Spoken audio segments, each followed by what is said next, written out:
bless po tayo. Dapat lang po talaga na itanghal po natin yung ating Panginoon po sa ating buhay. Kaya ngayon po umaga, sino po yung nais po na bigay po ng testimony po? Sino po nais po? Ako. Si ate isa po sunod sa akin, pero ako po. Ayan po. Gusto ko lang po i-share po. Kasi po nung last week po, nagsimula na po yung enrollment po para po sa PUP po. Kasi po nakapatapos sa PUP Santa Mesa po. Yung enrollment day ko po sa PUP is July 9 po. And yung first day ko ng enrollment po sa PUP is July 7. Paunahan po kasi po talaga. Kaya po, ibig sabihin po pagka po malapit po sa first day po yung enrollment day po, mataas po yun. Mataas yung score po sa exam po. Noon po, nung July 9 po, bago July 8 po, si Papa po kasi yung kasama po pong mag-enroll. Kasi po yung dalawa po pong kasama pong mag-enroll po sa nung same day po, July 9, 8 a.m. Umatras po sila. Yung isa po, mag-aaral na sa private kasi isa po sa URL. Kaya wala na po akong kasama. Kaya si Papa po yung sumama sa akin. Hindi po pumasok si Papa para po samahan po. Kasi,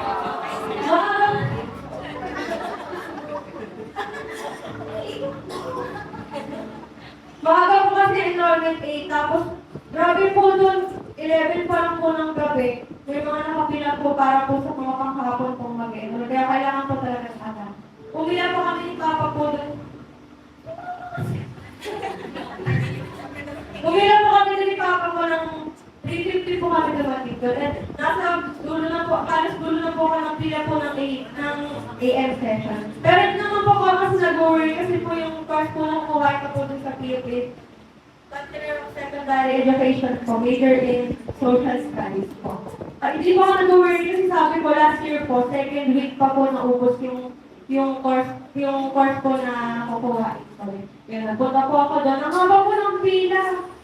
Alas 2 na po ako ng hapon nakalabas po dun sa gym po ng PUP. And praise God po kasi po nakuha ko po yung course po na gusto ko.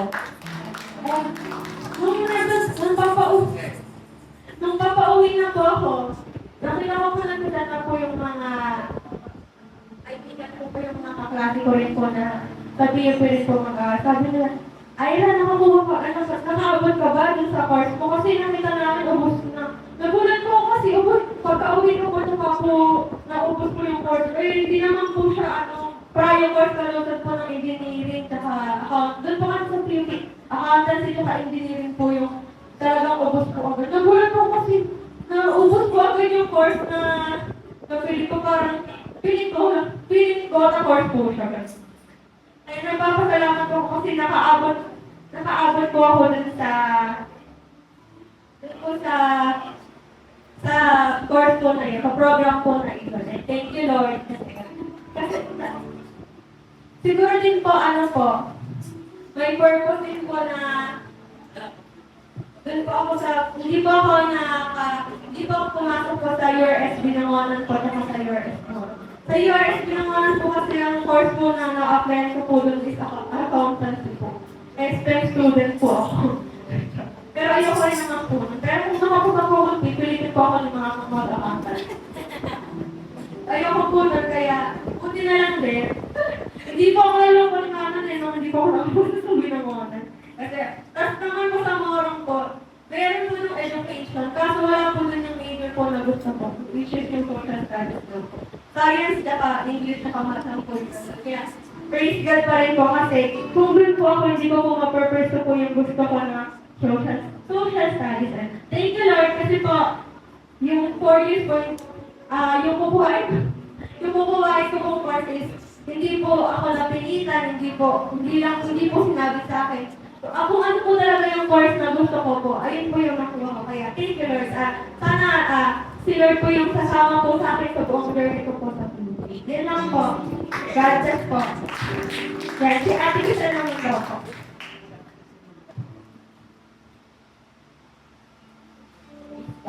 So, pinapatotoo po yun po, yung pagpila, yung pagkuha ng course, talagang pag mga 2 a.m. ka na nandun, wait ka na. Doon ka na sa dulo ng pila. Dapat gabi pa lang nung before, nandun ka na. Mali ka na, bis na rin sa liwi.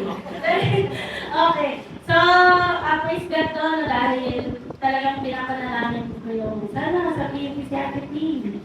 Yan. Diba din, baka naman, PUP, summa cum laude na to. Panalangin natin, no? So, ayan, praise God to, natin. Ako, nagpapasalamat ako sa Panginoon dahil last week, ang tinagdag tayo ng sa akin.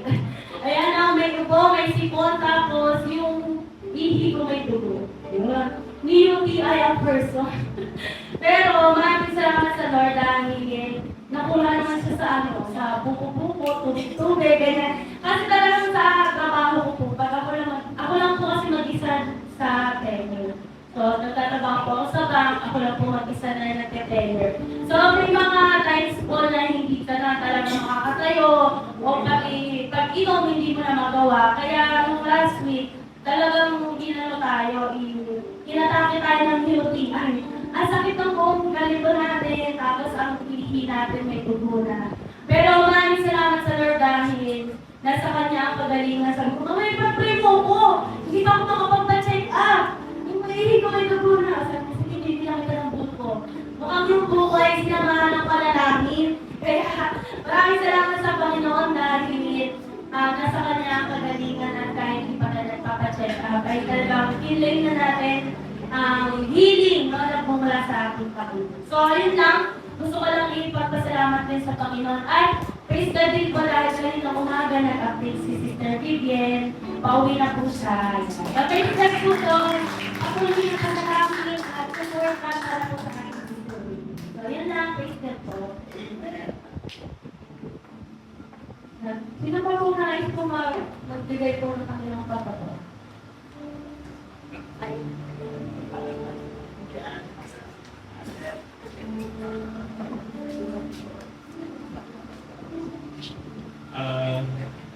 Magandang umaga po sa inyo. Sa totoo, hindi ko naman kayo kilala. Ang natatandaan ko ito, Brother Ed, at yung pamilya ni Brother Robert. Pero nung makita ko siya, hindi ko siya nakilala kagad kasi iba na yung kanyang itsura. At ang alam niyang inabot ko huli ay ito. Siya yung maliit, pinubugbog ko. Kaya po, anong oras po ba kayo natatapos dito? Kasi po, pag ako ang kinuha ng speaker, especially lalo na sa KIK, what's the time? Ang sagot nila is harvest time. Ibig po sabihin nila ng harvest time ay pahala ka kung gano'n ng oras. Kasi po, magpapatotoo sa inyo, sisimulan ko doon sa unang-una.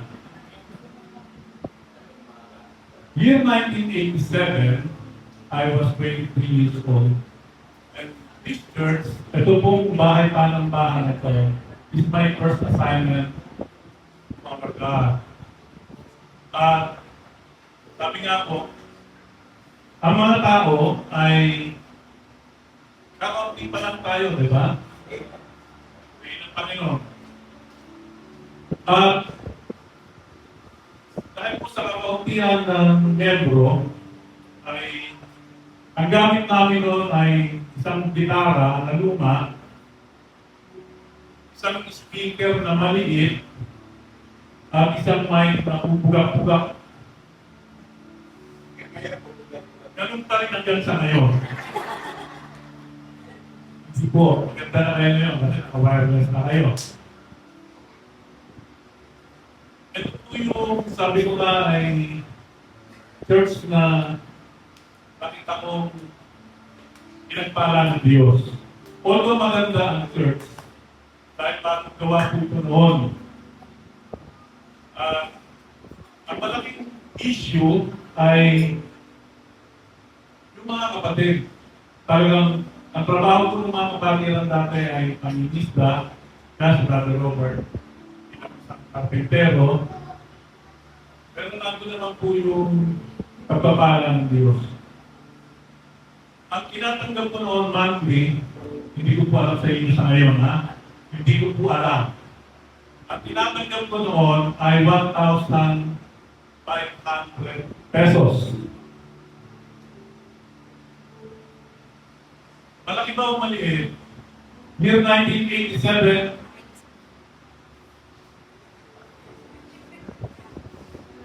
ganun po kaliit dati. Dahil po nakita ko yung kabulangan ng church na to, kinamusap ko ang mga kapatid dito. Ewan ko, kilala ko si Brother Pilino, kaya natin ko si Brother Pilino. Sabi ni Brother Pilino sa akin, Pastor, palit lang po yun ang income ng church. Hindi nga po tayo makaabot ng 1,000 sa isang buwan. Alam po ninyo, hindi ako nagdalawang isip, mas sinabi ko, magtatrabaho ako. At yung tinatanggap ko na 1,500 pesos, I will give it to the church. Alam po ba ninyo, dahil sa ginawa ko ngayon, una ayaw nila pumayag, sabi nila sa akin, Pastor, paano natulog gawain natin sa Panginoon? Bakit ba gawain ng Pastor? Gusto ba ninyo, nakikita niyo sa loob ng church, nanalangin kung maghapon, araw-araw? Although nakasulat naman sa banal na kasulatan, sabi ng 1 Thessalonians 5:17, pray without ceasing. Hindi sinabing maghapon. Sa Bible school, sinasabi nila, dapat daw 24 hours ka nasa loob ng bahay kalanginan. Uwi ng Panginoon, sinasabi ng niya yan eh. Ang sinabi ng Panginoon, hindi ba kayo pwedeng kahit na 1 oras lang, magpagal sa akin, 1 oras lang ang hinihingi ng Panginoon eh. Subukan ninyo sa prayer meeting ninyo. Kayo mismo orasan ninyo kung tumatagal kayo kahit na 10 minuto sa pananalangin ninyo. Sabi ng iba ako, matagal ko. Karamihan mo sa inyo hindi nakakatapos ng 10 minuto. Totoo po yan. Corporate prayers na nga kami.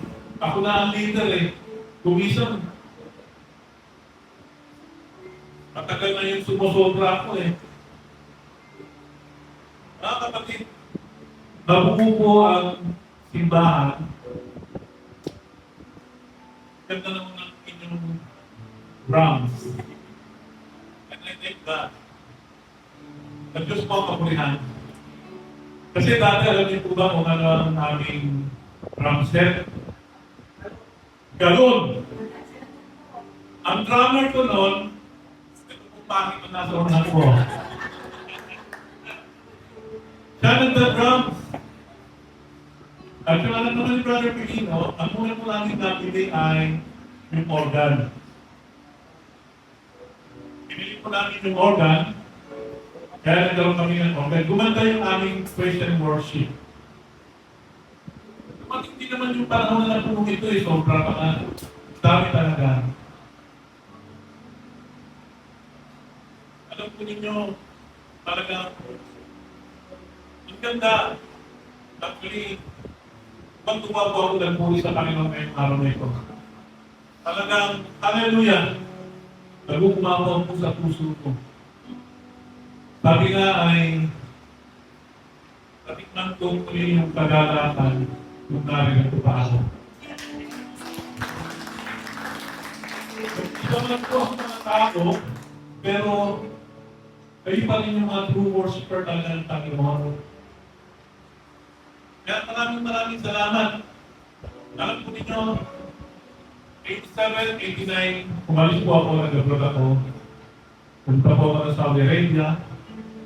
At sa Saudi Arabia, talagang pinaglaban ko sa salita ng Diyos.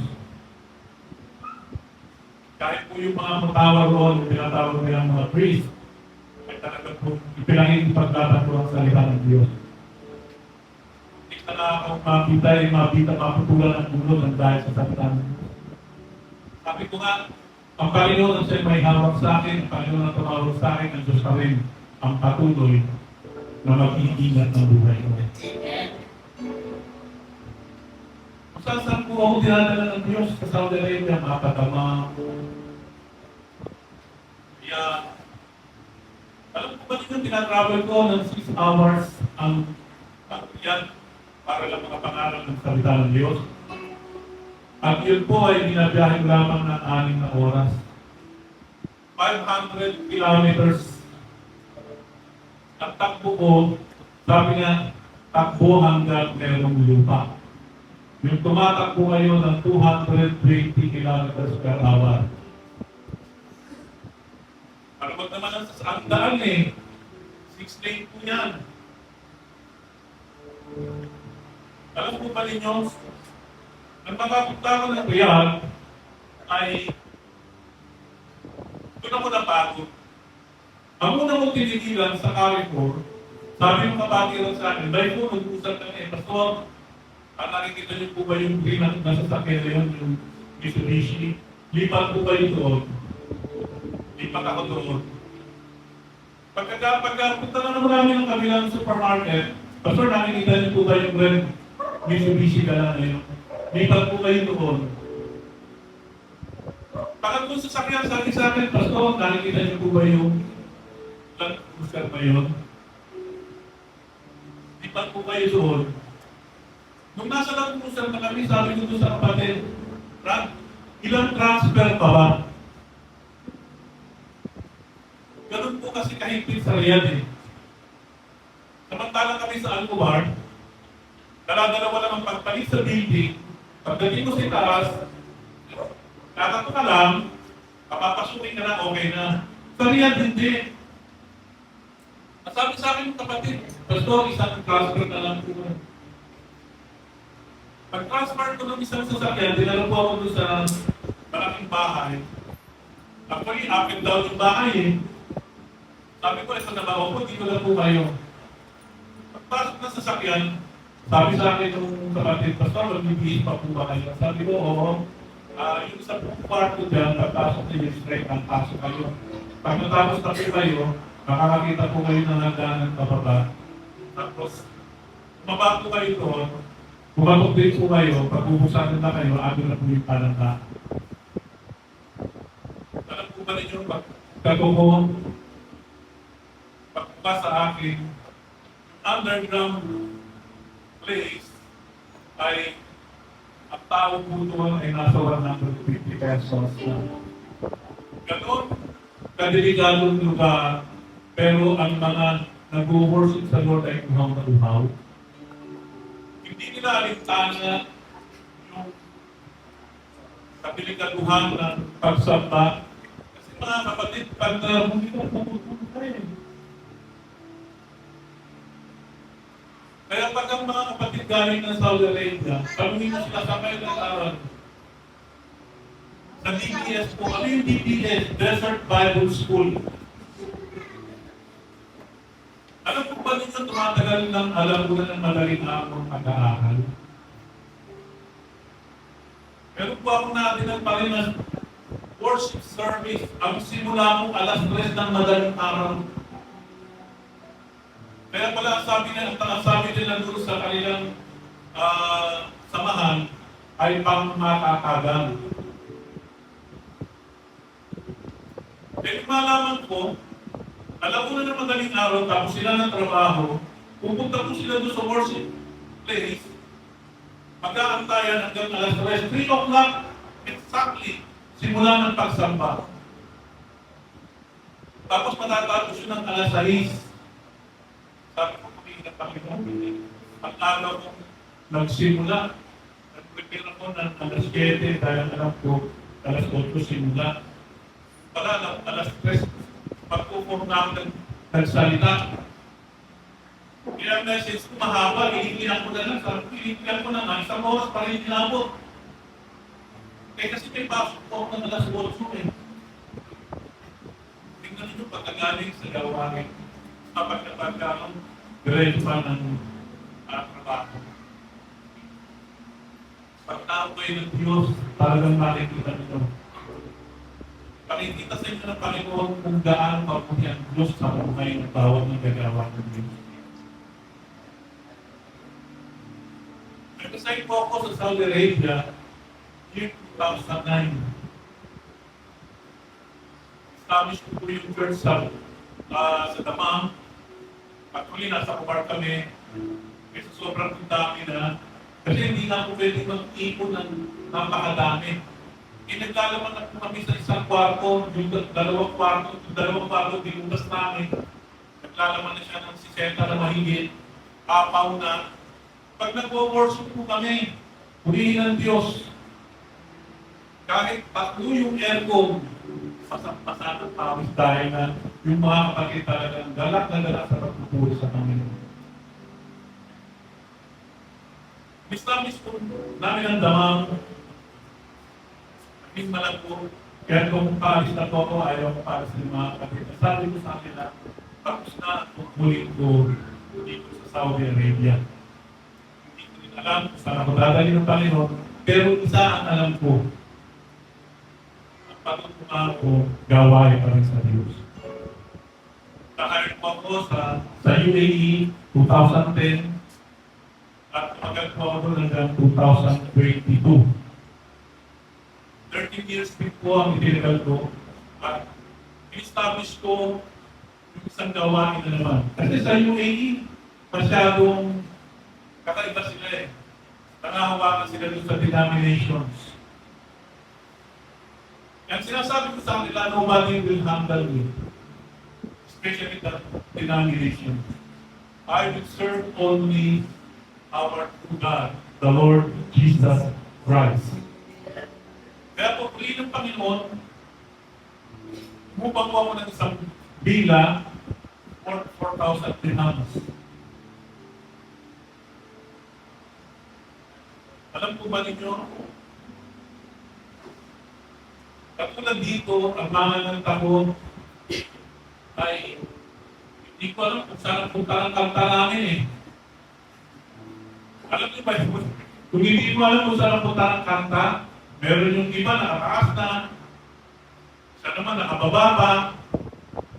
Yung tono ba'y, hallelujah, hindi mo malaman kung anong tono eh. Ganun po kami manambahan dati nagsimula sa UAP.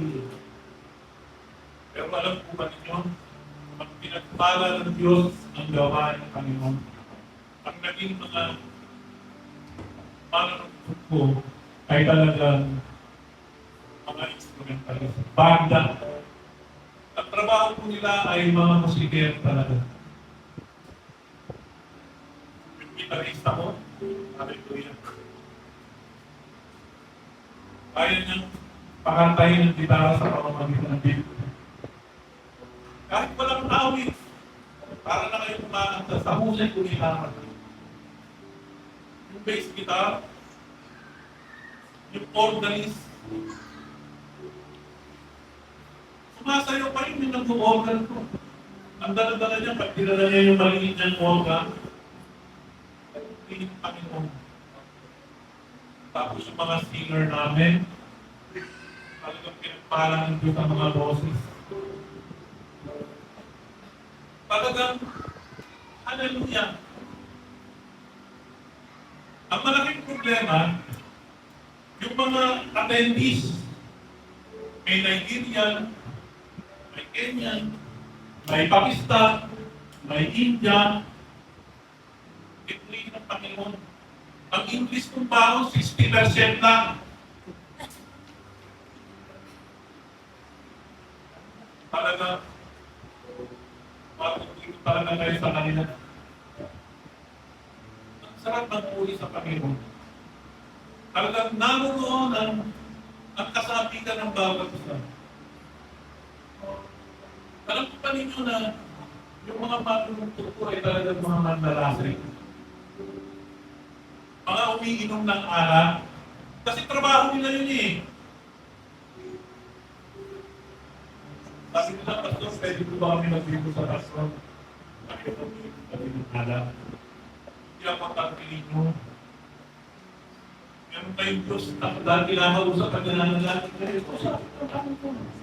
Ba't I will sentence you. Okay, hold that.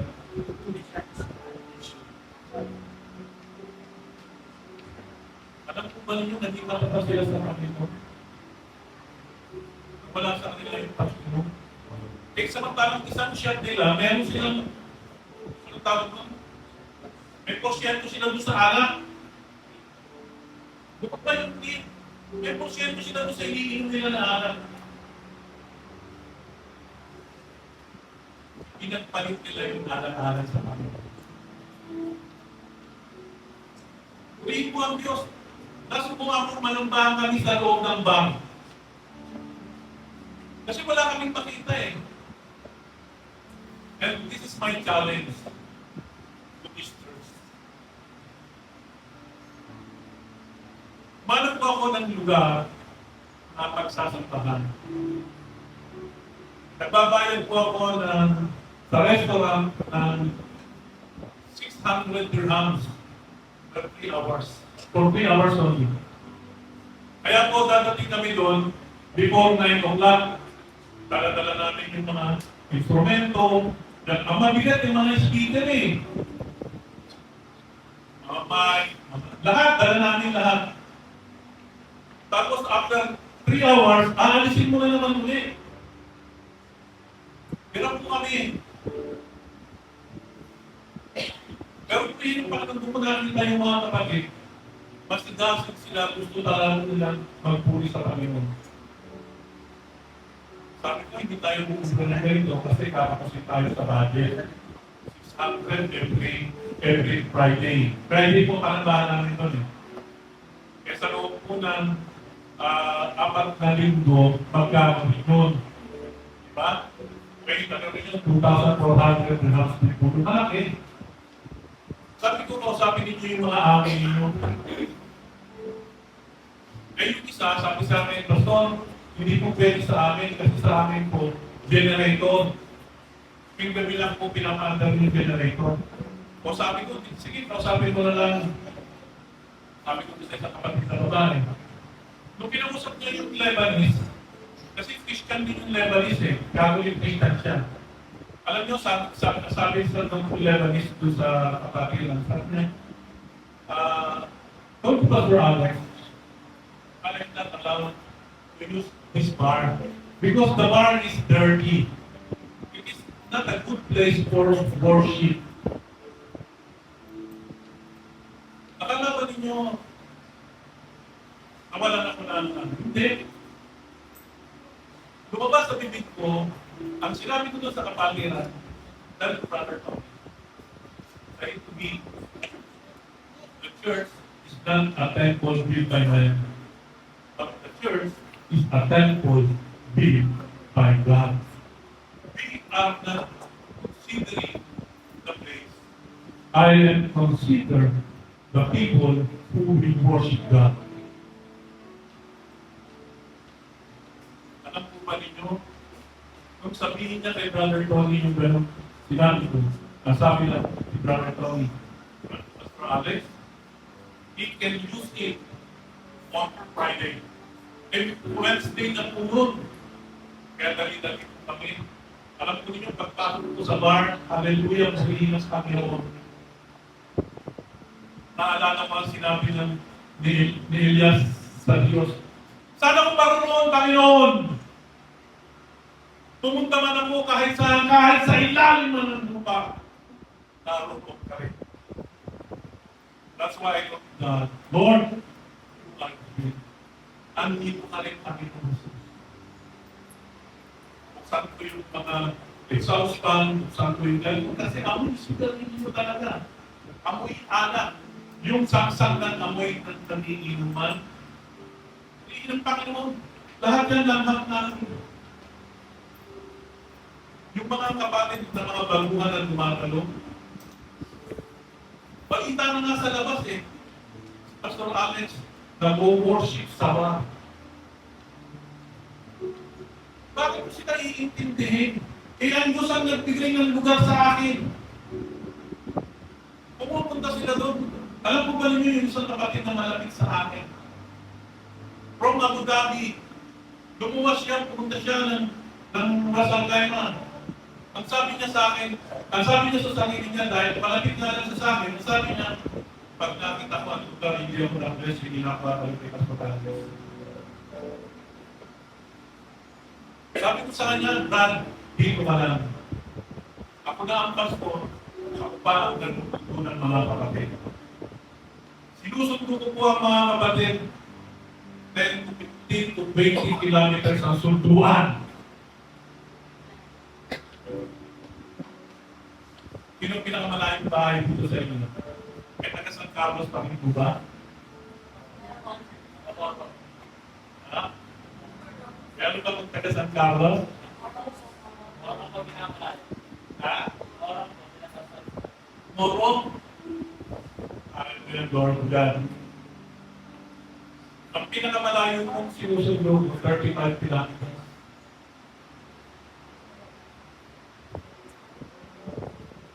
Iniwan ko yung kapatid. Alam po ba ninyo nung nagsimula na silang mag-practice? Practice pala. Yung kapatid, umiiyak na. Kaya nung bumalik ako sa kanya, sabi niya, Pastor, bakit ba ka?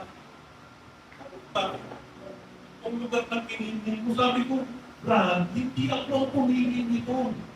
Ang Panginoong Jesus ang pumili ng lugar na ito.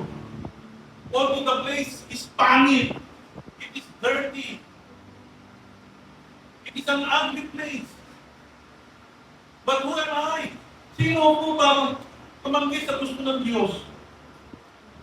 Dito, hindi na tayo mapupuhan ng mga instrumento. Andiyan ang mga instrumento, nakaprepare na. Dito, wala na tayong upahan. Pinagagamit pa tayo ni Brother Tony. Yung mga tauhan niya ng 32 employees, sa ayaw nila sa gusto, kinakailangan dumalo sila ng pagsamba. Saan ka nakakita? Sa kanila ba lang? Madami na tayo. Pagpatagal ko rin ng Panginoon, alam ko ba nila? Nagpo 100, kahit ang pagsamba namin kada linggo, kada Friday. Sabi ko mga kapatid, ako parang ginawa mo. Nanindigan na ako sa Diyos. Nanindigan na ako sa Diyos. Ang kaya mga kapatid, aking ako na narating ako dito sa Diyos. Actually, ang pinasitahin ko lang, si Sister Edith Sana. Kaya nakita ko yung asawa niya eh.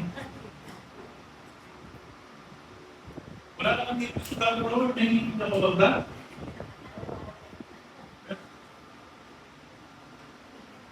Wala na yung tisip niya dati. Dati, patay na patay sa kanya si Sister Edith eh.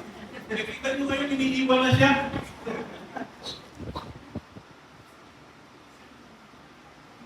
Yung babae nila, yung gusto nila mo kahit hindi ko na po inabot siya. Kaya hindi ko nakilata. Pangit din pala. Oo, wala akong pangit na naman ng Diyos. Diba? Ano naman mga kaibigan? Amen? Diba? At marami akong gustong sabihin sa inyo. Kaya lang, dismaya na po, tama po ba yung oras natin? Hindi na rin ko eh. Kaya sabi ko, gusto ko naman makapakinig ng sermon kasi hindi ako na lang sa sermon. Alam po ba ninyo, uuwi ako ng bundok this week. Kasi po, speaker ako ng Women's Fellowship sa Panibig, sa bundok. Kaya yung mga yun po sabi sa akin Pastor, sabi ko, ilan ang attendees ng unit. Sabi niya, Pastor, pagdadalong po silang lahat, marami po sila, nakapagpindakas sila ng higit. Sabi ko, ang church ko, naglalaro lang siya ng mga 150 maximum, less than 200. Pero yung 300, sabi niya, Pastor, saan naman sa labas yung mga yun? Yung sa labas, ipauwi na natin. Wala nang mauupuan yan eh.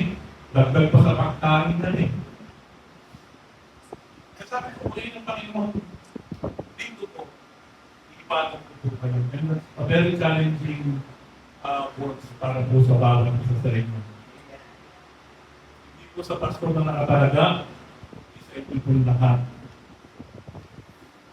Itong lugar po na ito, ang pintano ko talaga dati, ay tatanggalin ko yan. Sasagat ko po yan hanggang doon sa dulo.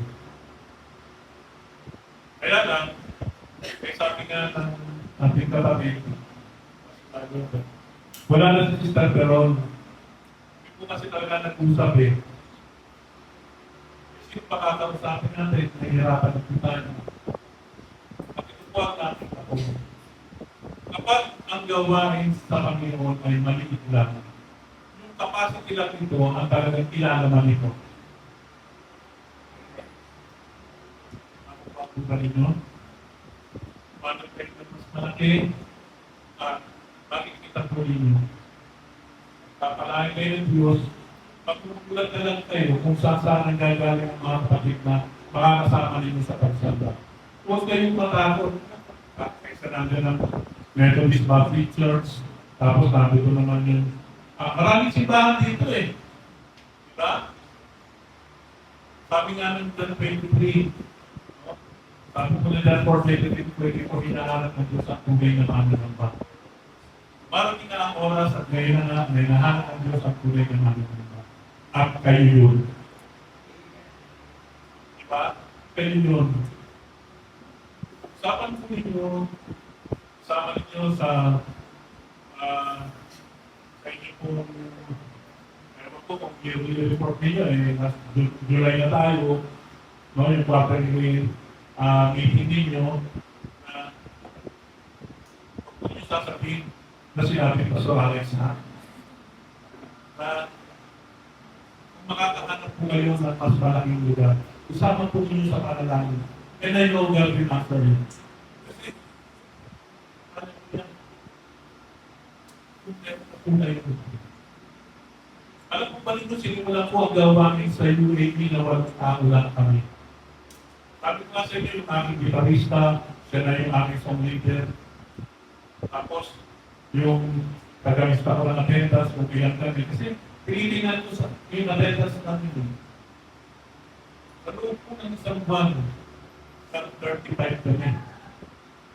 Sa loob ng 3 buwan, nasa 60 na kami. Lalo na po ng, sabi nga sa inyo, nakaharap na ako ng malaking lugar, pinagpalakan ng Diyos. Huwag po kayong magtanong, Lord, saan po kami kukuha ng ibabayad namin? Hindi kanino pa sa inyo rin,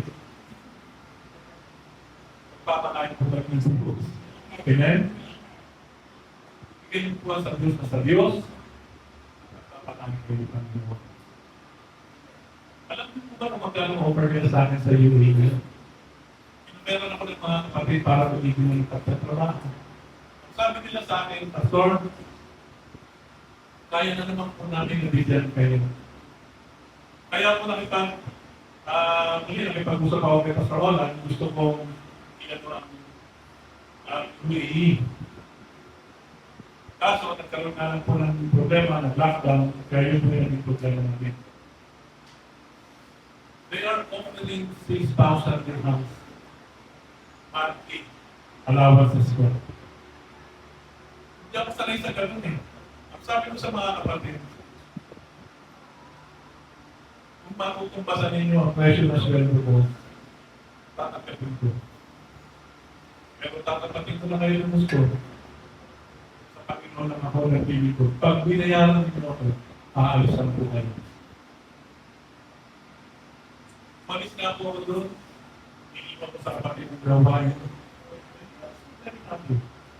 Kasi, ang saya nila eh. Sa totoo, free mo ang Panginoon. Ilang nabigat, pagsambang nagagalak ako. Iba kasi pag nagsambang ng sektaryan. Kasi po, ngayon, nasa Panity Baptist Church ako. Ang pagsamba ng Panity Baptist Church, dalawang kanta, dalawang worship. Saka, hindi mo madama sa kanila. Kasi, gano'n ang, ano yun ang pagsamba nila eh. Nang tumagin po ako ng loob. Ang sabi sa akin yung kaibigan ng pastor, sabi niya, pastor,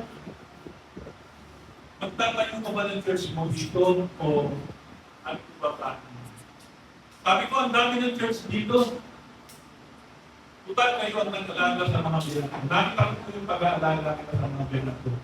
Kung nabubuhay pa, hanggang sa namatay, talagang inalagaan nila ang mga bilang ko. At ito po masasabi ko sa inyo, iiwan ko rin po sa inyo.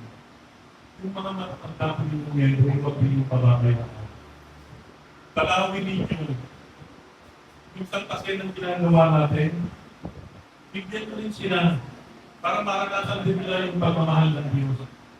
Once naman lang naman kayong dadalaw sa kanila, alam mo ba ninyo, sa ginagawa ninyo ngayon, hindi lang naman po yung tao na naman naiingat ninyo, hindi yung buong pamilya. Kaya po, nagdito daw, wala naman ako nakita hindi maganda sa Baptist Church. May mga ibang doctrine sila na sinabi nila sa akin, pastor, ito po yung mga doctrine namin na alam namin na against them. Sabi ko, hindi ako against them. At sa akin, parang nakalagay sa dala ng sulat, siya po sa mga kapatid. Pakikiraan ko ang ha. Sila, welcome sa kanilang kumain ng dugo. Hindi ko kuhaan. Ngayon pa po ba kumakain dito? Kaya nasabi ko makikiraan ko. Ako, sabi ko, tumira rin daw kumakain. But, I will preach it. Kaya lang itumo ko sa pulpito ang tungkol sa pagkain ng dugo. Diba? Mga kapatid, napalo sila. Kaya ngayon, basta may handaan, hindi na sila ngayon naghahanda ng tribuna. Dati yung favorite dati nila, nasa unahan dati nila. Sabi ko, eto na lang, huwag na tayong tumukoy sa banal na kasulatan. But the most important thing is the Bible. Yung sinasabi ng WHO, World Health Organization, ang totoo ay hindi pagkain. Tutuin mo man ang tutuin, ang mikrobyo na hindi pa rin namamatay. Ako na po nagsalita yan. Eh di mas ganun pa ang Biblia. Ano ba sinasabi ng Acts chapter 15 verse 29 to 30? Maganda yun sa 30. Hindi naman ito makasasama sa inyo kung hindi kayo kakain. At hindi kayo magpakabubuti kung hindi kayo kumain. Ibig sabihin, mabubusog ka lang. Diba? Pero the deeper teachings, ang totoo. Kaya yung mga kapatid nilagos na sa amin, at nakita pa sila, ang papaan, yung simbahan, ito po, ang ganda ng offer nila sa akin, 6,000 pesos monthly. Sabi ko, ang Panginoon na pinipinituran ko, ang Diyos ang magpapaanan ng buhay ko. Kaya hanggang sa mga panahon ko ito, mula nang umalis ako dito, hindi ako natatanggap ng bigay ng simbahan. Meron na silang bigay, ilalagay mo naman sa abal ng kita. At mga sa ito ng ating gamit na para organ, ang hindi lamang po namin nabili ay yung kaya blessed na blessed ako kasi ang ganda po ng drums. Nag-donate po ako ng drums mula po sa may Sartlon. Hindi natin doon. Tapos ngayon, sorry po, nagagamit na namin lahat kasi sa simbahan. Hindi pa tayo sa doon ng malaki. It is 400,000 pesos. Ito yung ginagamit ko. Agad na magpapagulong tayo ng instrumento nila kung nakapatas ko na. Meron naman yata kayo eh. Meron naman nakita. Kaya ang siyempre ng Diyos. Kaya sa ngayon, wala na rin po akong trabaho kaya Pasensya kayo, committed lang po ako. But, para po sa inyo lahat, hindi sasama ko kayo sa panalangin ko na lahat kayo sa trabaho. Mga kabataan, ibigay ko para sa kanila. Diba? Hindi yung katulad ng sinasabi ko sa Saudi Arabia na ang nakikita sa office. Kasi doon po may papel na 1 riyal. Kasi nagpalpuhan yung mga pera eh. Sabi yung pera, sabi niya, mabuti ka ba? Lagi ka na lang laman ng offering box. Bakit? Eh kasi mas marami ka eh. Oo nga, kasi yung mga nagbibigay puro 1 riyal eh. Kumagot yung 5 riyals. Hindi!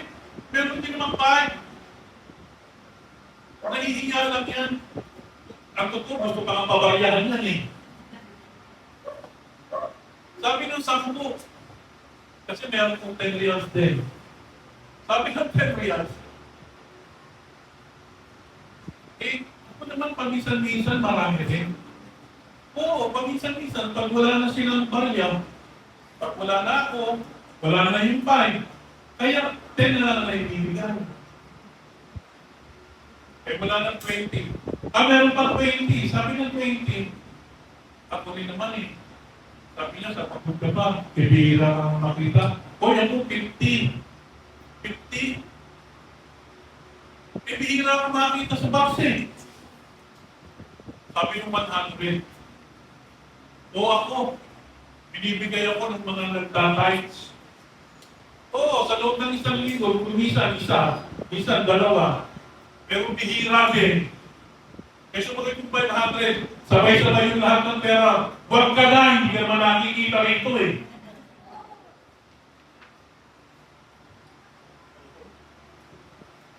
Pag-ibigin ang pera ninyo, pagpalain kayo ng Diyos. Hindi man po kayo pagpalain sa pinansyal, sa kalusugan ninyo pagpapalain kayo ng Panginoon. Diba? Hindi lang sa kasalusugan, kundi yung pag-iingat po ng Diyos. Alam po ninyo, nang tumutog po ako sa Spirit, marami na akong nararamdaman. Pag-umbang po akong napit-tipit, kasi hindi ako makalakad. Ngayon na naman, yung tuhod ko na naman ang sumasakit. Kasi po yung aking nabain, kumakain na pala ako ng lumpiang sariwa, ng lumpiang Shanghai ba yun, yung pinirin ko? Eh, meron po na yun eh. Meron taupe. Ako po rin ang gusto ko. Hindi lang po ako makatayo. Napakasakit ng tuhod ko. Kaya po, uminom po ako kagahapon ng gamot. Pasalamat po ako sa Panginoon kung mahal na wala na po yung paramdaman ko. Kaya sabi ko, sasakita ako dito sa inyo. And I'm so happy. Talaga po, makabalik man po ako o hindi, masaya ako kasi nakita ko kayo na. At nakita ko po itong simbahan at nawarogin ang Panginoon. Kung makita ko ang simbahan niyo. Yung mga nangangalala sa inyo, ang malatagal ko po nakasala naman property. Yung pag-uwi ko. Alam ko yun. Patay nila namatay. Lahat po ng mga namatay na eh. Ilan na po kami buhay. Pero, salamat sa Panginoon. Kasi, andun po yung pagmamahal nila sa gawain. Dadalipan po nila ako ng Pangasinan. Dalawang church yung puntahan ko doon kasi speaker po nila ako. Kaya sabi ko, salamat sa Panginoon sa mga tao ginamit din para po ang church na po ay magpatuloy. Kahuli-huli po ang katotoo ko nung maimbitahan ako sa may Pangasinan. Inibitahan po ako sa Pangasinan na ang sabi ng pastor ay 8 o'clock ang simula ng service. E di man dumating po ako 8:50 na. Actually po nasa harap na siya eh. Ang sabi niya sa akin, dahil naupo po ako sa likod, sabi niya, palitan na raw kami. Eh, nandun ako siya sa harap, pero sabi ko, Pastor, diyan ka na, ikaw na magtuloy ng message. Kasi nandun ka na eh. Ako na lang makikinig. Alam ko ba ninyo, nung nagsisimula na siya ng mensahe, nasabi ni Pastor Jan, sa pananalangin ninyo, pag hindi kayo mabilang, may nahihiyan ko ba sa pananalangin?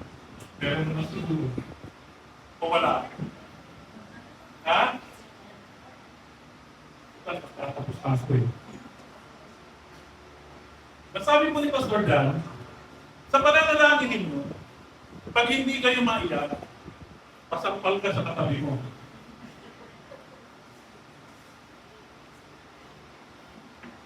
Tawanan ng kongregasyon.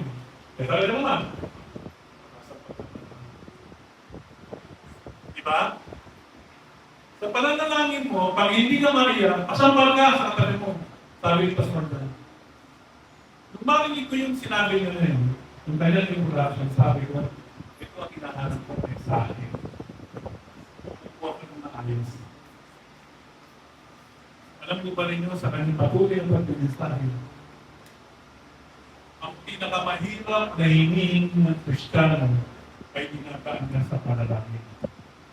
Ang bawat kahilingang hinihingi mo ay isang imposibleng bagay na hindi pwedeng mangyari. But because of prayers, nothing is impossible.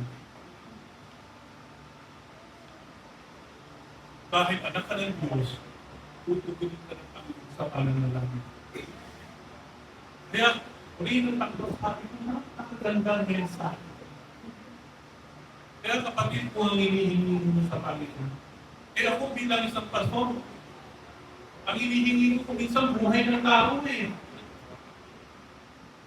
Kita mo, pupunta ako ng ospital, yung tatakbuhin ko, 45 kilometers, kumisan, 150 kilometers, 250 kilometers, para lang ipanalangin yung tao. And they are dying patients.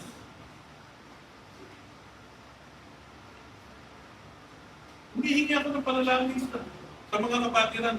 Sama niyo ako sa panalangin, yung travel ko, tapos yung tawag na panalangin namin.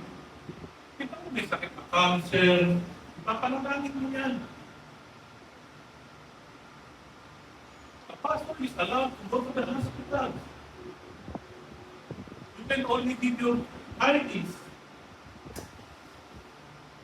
Papanalangin mo sila yung baby dito sa LTU. You will not allow yung ordinary ka lang na tao. Sa ICU, ipapit sa iyo yung sambon na kapakanan. 6 months, a daling baby, ang gusto ng magulang makipag-pray ang bata. Ayaw nila sa pare, gusto nila sa pastor. Oh, kapatid, humihiling kayo sa Panginoon ng isang imposible. Panginoon, kayo po kung pambayad ng kuryente. Kala ba ninyong madali yung hinihiling ninyo? Eh, magkano bayad sa kuryente? Di ba libo na rin? Saan ka kukuha ng pambayad sa kuryente?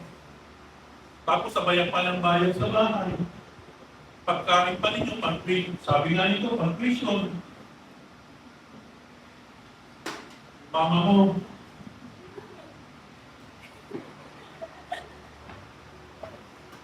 Inaabot ko na lang po yung mga bata na wala na yung magulang nila. Sabi sa akin, dapat ko na maya father. Sabi ko po rin ng Panginoon, kayo po, umiibig kayo sa Panginoon. Kung natin hindi pabigal at umiibig yung suyo, iyakan niyo. Kasi ang Panginoon, umiyak siya eh. E paano pa kayo? Kaya mga kapatid, maraming salamat po sa inyo. Babalik man to ako o hindi, para na tayo lahat ng Panginoon. Ngayon po, God bless po. And praise God po.